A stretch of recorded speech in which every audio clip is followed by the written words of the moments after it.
Comment et pourquoi réaliser une charte graphique? Bonjour, c'est Jérémy et c'est ce que nous allons voir dans cette vidéo.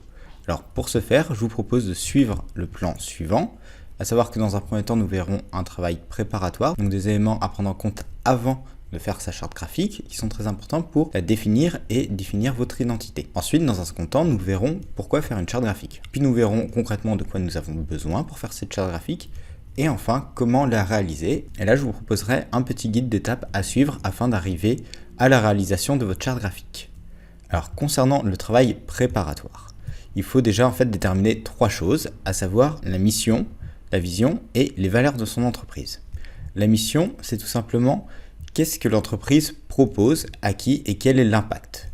Exemple avec cette chaîne YouTube, le but est de transmettre des outils et des compétences pour créer des sites internet. Ensuite, nous avons la mission, qui consiste tout simplement à se projeter dans le futur, à savoir comment vous comptez développer votre projet ou votre entreprise. Ici, toujours dans le cadre de cette chaîne, la vision va être de devenir une personne référence dans la matière, donc dans la création de sites internet.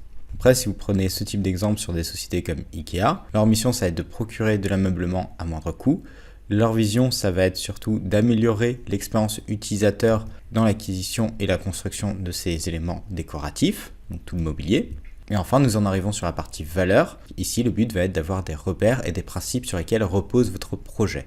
Donc dans le cas de la chaîne, ici, ça va être plus de l'open source, du relationnel, toujours de l'accessibilité, du partage et donc de l'échange. Donc ces trois éléments vont déterminer du coup votre façon aussi de communiquer et vont influer sur l'ensemble des éléments que nous verrons par la suite. Pourquoi faire une charte graphique? Le fait d'avoir une charte graphique vous permet de créer une image de marque forte et facilement identifiable. De plus, ça vous permettra également d'avoir un rendu plus professionnel grâce au fait d'assurer l'homogénéité de votre communication, quels que soient vos supports, que vous utilisez des réseaux sociaux, des flyers ou encore un site internet.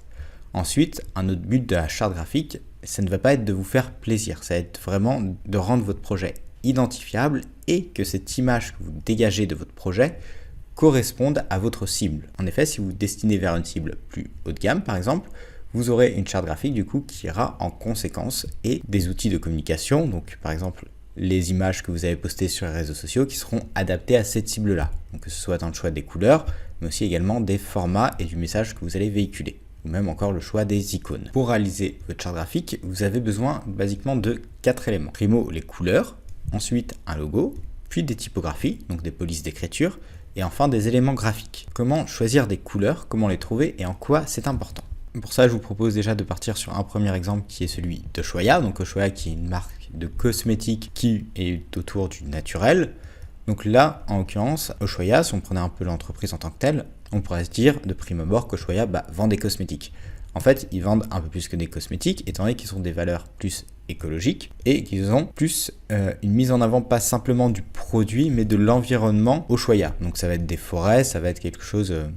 ça va plus être du voyage quelque part qu'ils vendent directement plus que des déos. Et si on reprend leur charte graphique, on a des polices qui sont plus manuscrites, qui rappellent un côté plus authentique, du vert forcément vu qu'on est dans un aspect écologique, on a des couleurs vraiment très naturelles, et donc ça se ressent sur l'entièreté de leur site.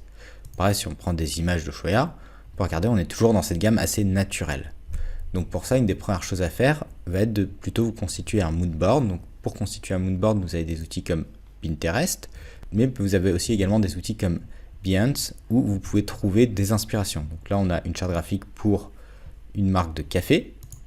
Et si on regarde dans Portfolio Brand Identity, en recherchant sur graphisme, vous pouvez également filtrer par couleur et vous donner des idées. Ensuite, il ne faut pas oublier que les couleurs ont aussi une signification. Donc on peut les mettre en plusieurs catégories. L'optimisme, où là ça va plus être sur le jaune, tout ce qui va être sociable, après tout ce qui va être plus agité, voire un peu agressif avec du rouge, la créativité plus symbolisée par du violet, la sûreté, confiance par du bleu. Il y a beaucoup de marques informatiques typiquement qui sont dans du bleu, ou même encore WordPress qui est dans du bleu. Tout ce qui est sain et écologique avec du vert. Après là on peut voir Monster, c'est pas forcément le meilleur exemple pour du vert. Et après vous avez tout ce qui va être plus quiété, un certain équilibre, une neutralité, voire un peu haut de gamme avec des couleurs beaucoup plus neutres comme du gris. Si vous regardez un peu attentivement les marques de luxe, il y en a beaucoup qui ont opéré une simplification dans leur logo, dans leur charte graphique, on est beaucoup sur du blanc et du noir, et parfois du doré. Et donc ça, c'est pour la première étape des couleurs. Une fois que vous avez à peu près déterminé les couleurs que vous allez utiliser, vous pouvez utiliser un outil gratuit qui s'appelle Colors, qui vous permet en fait tout simplement de créer des palettes de couleurs. Donc Colors, là je suis sur une palette que je viens de réaliser. Si je décoche tout, voilà. Donc là je débloque toutes mes couleurs. Si j'appuie sur espace, l'outil me générera d'autres couleurs. Je peux également changer les méthodes de génération via ce bouton-là, ou sinon importer directement une image afin que l'outil me retrouve directement les couleurs sur l'image. Donc là on peut voir que j'ai directement mes couleurs. Il m'en manque juste une qui est celui-ci, et celui-là on va le changer pour celui-là. Donc voilà, donc là j'ai une palette de couleurs faite à partir d'une image. Vous pouvez également du coup changer la teinte des couleurs. Donc ça va vous aider vraiment à trouver vos couleurs. Ce qui est bien, c'est d'avoir maximum 3 couleurs plus 2 couleurs neutres, donc un blanc et un noir.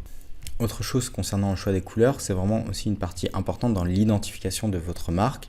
En effet, si vous prenez des couleurs comme le rouge, on aura tendance à l'associer à des marques comme Coca-Cola, le vert à de l'écologie. Si vous prenez des associations de couleurs comme bleu et jaune, peut-être que vous l'associerez plus à des marques comme Lidl ou Ikea. Le but du jeu va être vraiment d'avoir des couleurs qui vous rendent identifiables pour arriver à un objectif final qu'une fois que la personne voit votre couleur passer dans son fil d'actualité, elle puisse vous identifier. Si vous avez encore des petits doutes au niveau de l'importance du choix des couleurs malgré tout ça, je vous invite à revenir sur 2 séries qui ont pas mal marché. La première étant La Casa de Papel, où là, niveau graphisme, il y avait clairement un contraste très fort entre le rouge mis en avant par les combinaisons et l'univers graphique général qui était très sombre. Autre série où les couleurs sont très présentes et ont une grande importance, c'était encore Squid Game, où là on avait vraiment des couleurs plus acidulées, mais en même temps des combinaisons un peu plus simples dans les tons pastel, et les combinaisons du coup des gardes qui contrastaient aussi un peu avec celles des prisonniers. Et si vous regardez l'ensemble du décor, hormis les salles de jeu qui étaient très colorées, l'ensemble du décor était beaucoup plus fade, à l'exception de cette grande pièce avec ses escaliers ultra colorés, et c'est du coup un univers marquant où le fait d'avoir des couleurs bien choisies et assez fortes permet de construire un univers graphique fort. Donc c'est pour ça que c'est important de prendre du temps sur le choix de ces couleurs. Et même si vous êtes un habitué de LinkedIn, vous pouvez regarder, il y a de plus en plus de personnes qui se mettent en avant dans leur photo de profil avec eux détourés sur un fond coloré. Le but du jeu, c'est exactement le même, c'est de faire en sorte que lorsque la personne voit ce macaron en miniature avec la couleur qui ressort, eh ben, on sache directement que c'est une personne de telle entreprise, ou alors que ça va être tel influenceur LinkedIn. Donc cela peut être un élément intéressant à garder en tête, surtout si vous pensez communiquer sur LinkedIn. Une fois qu'on a nos couleurs, il va falloir éditer notre logo. Donc pour ça, vous avez plusieurs outils en ligne gratuits qui vous permettront de le faire. Sinon, vous pouvez très bien utiliser des outils comme Canva. Sur cet outil, on y reviendra par la suite pour éditer notre charte graphique, mais Canva est un outil qui vous permet également d'éditer votre logo. Il ne faut pas oublier qu'un logo est évolutif, donc c'est pas grave si vous n'avez pas forcément un logo parfait au début. Si vous avez le budget pour engager un graphiste, alors dans ce cas-là, faites directement appel à un professionnel, vous serez sûr d'avoir un meilleur rendu. Surtout qu'un logo, c'est ce qui va représenter votre entreprise. Un titre d'information, un logo fait par un professionnel, pour commencer, on est aux alentours de 3 à 500 €. Une fois que nous avons ces 2 premiers éléments, on va passer aux typographies. Donc les typographies, on peut les mettre en 3 catégories. Il y aura du coup les sérifs, donc celles avec empattement, donc ça veut dire avec des petits crochets ici, qui sont des typographies un peu plus rigides, un peu plus structurelles. Donc ça peut être bien si vous êtes dans des secteurs assez stricts, comme tout ce qui va être médical ou avocat. Et encore, ça dépend aussi de l'image que vous allez véhiculer. Ou même si vous êtes dans l'écriture, tout simplement, ça peut être bien aussi d'utiliser ce type de typographie. Puis vous avez les typographies dites sans sérif, donc sans empattement. Donc là, ce sont des typographies plus arrondies, qui, elles, sont un peu plus réconfortantes quand même, et aussi surtout plus lisibles sur Internet. C'est-à-dire que du fait qu'il n'y ait pas d'empattement, ça accroche moins l'œil. Puis enfin, en dernière catégorie, il va y avoir tout ce qui va être du coup les polices manuscrites, qui peut être bien d'utiliser sur certains éléments de votre site internet ou de votre communication. Ça donne un aspect un peu plus humain et un peu plus proche. Tant que nous avons du coup 3 éléments, on va passer à la suite, donc les icônes et illustrations. Pour les illustrations, vous avez déjà le site Undraw qui vous permet de trouver des illustrations libres de droit, où vous pouvez à chaque fois changer la couleur, et ça changera la couleur sur les illustrations en question. Vous pouvez du coup télécharger chaque illustration et les remplir sur votre site. Du coup, vous pouvez changer aussi la méthode en haut à droite pour passer sur du dessin à la main. Là, vous avez un autre genre de dessin. Donc ça, c'est pour la partie illustration. Maintenant, si vous souhaitez avoir des icônes un peu plus stylisées, je vous invite fortement à aller sur le site The None Project qui met en avant des milliers d'icônes. On peut le voir là, par exemple, il y a des icônes de lama. Un lama, il devrait être mort. Si vous cherchez autre chose, par exemple de la nature, vous pouvez également tomber sur des icônes nature et les réutiliser. Donc pour ça, il suffit de cliquer dessus et ensuite de les télécharger. Vous pouvez également sinon changer la couleur, puis faire une capture d'écran afin de l'obtenir. Maintenant, une fois qu'on a fait le tour de tous ces éléments, comment procéder? La première chose à faire va être de définir du coup sa mission, sa vision et ses valeurs plutôt, puis de déterminer sa cible, donc son persona. Une fois qu'on a fait ça, soit vous avez tout de suite des inspirations, soit du coup vous pouvez aller en chercher sur les sites que je vous ai montrés, et ensuite trouver des couleurs via Colors. Une fois qu'on a nos couleurs, on passe à l'étape d'après, donc définir ses typos et sa taille, ça on va le détailler un peu plus par la suite, puis on va créer notre logo. Enfin, on va trouver des éléments visuels, donc des icônes, des dessins, puis on va éditer notre charte et enfin on va l'appliquer sur nos différents supports de communication, donc le site internet, des templates de boss pour les réseaux sociaux. Nous maintenant on en est à l'étape 7, éditer notre charte. Donc là nous allons nous rendre sur Canva et sur Canva je vous ai fait un petit exemple très simple en 4 slides. Donc premier slide, présentation de la marque, le nom, une phrase d'accroche, puis un exemple de slide pour les typographies. Donc là j'ai fait pour 3 niveaux de titre mais on peut aller jusqu'à 6 et enfin on a notre paragraphe. Donc le but du jeu va être sur la colonne de gauche d'avoir les niveaux de titre avec la bonne mise en forme par rapport à la typographie choisie et par rapport à sa taille ainsi que son épaisseur. Puis après vous pourrez faire directement votre palette de couleurs en récupérant les couleurs que vous avez mis précédemment dans Colors. Et enfin des slides sur tout ce qui va être les éléments graphiques. Donc ici on a une image issue d'Andro et un pictogramme issu de The None Project. On peut même du coup s'amuser après à faire des compositions avec. Le fait d'avoir ce document, c'est très pratique, notamment si là aujourd'hui vous commencez seul, vous dites ok je peux m'en passer, mais si demain vous avez un stagiaire ou une ou deux personnes qui rejoignent votre équipe, et notamment pour faire de la communication, ça va être bien pour eux d'avoir ce type de document, pouvoir vraiment comprendre votre univers et savoir sur quoi s'appuyer et du coup faire une communication adaptée à ce que vous voulez véhiculer.